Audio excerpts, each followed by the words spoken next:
First பாருங்க, aesthetic அப்படிங்கிறது என்ன? எஸ்தட்டிக்னா அழகியல், அழகா ஒரு விஷயத்த பண்றதா எஸ்தட்டிக் அப்படின்னு சொல்லுவாங்க. ஸோ அழகியல். அடுத்து புக் ரிவ்யூ. ஸோ ரிவ்யூ கொடுக்குறாங்க இல்லையா? ஸோ அதாவது அந்த புக்கை படிச்சு அதுக்கான இதை சொல்றது, அதுதான் வந்து புத்தக மதிப்புரை. ரிவ்யூங்கிறது மதிப்புரை அப்படின்னு அழைக்கப்படுது. அடுத்து ஜேர்னலிஸ்ட். ஜேர்னலிஸ்ட் அப்படின்னா இதழாளர் அப்படின்னு சொல்றாங்க.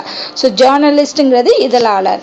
மைக்ரேஷன் அப்படின்னா புலம்பெயர்தல், ஒரு இடத்துல இருந்து இன்னொரு இடத்துக்கு வந்து போறது அப்படிங்கிறதா மைக்ரேஷன். ஸோ அதுக்கு பேர் வந்து தமிழ்ல புலம்பெயர்தல்.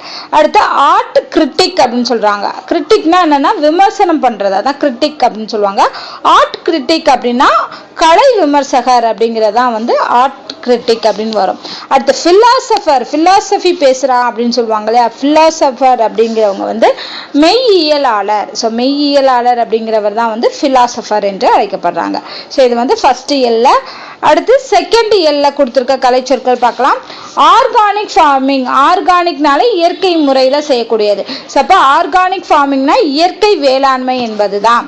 அடுத்து கெமிக்கல் ஃபெர்டிலைசர். கெமிக்கல்னாலே வேதிப்பொருள், ஃபெர்டிலைசர்னா உரம். ஸோ வேதி உரங்கள் அப்படிங்கிறது. Shell sheets. சீட்ஸ்னா விதை, ஷெல்லுனா ஒட்டு. ஸோ ஒட்டு விதை என்பதுதான் ஷெல் சீட்ஸ்.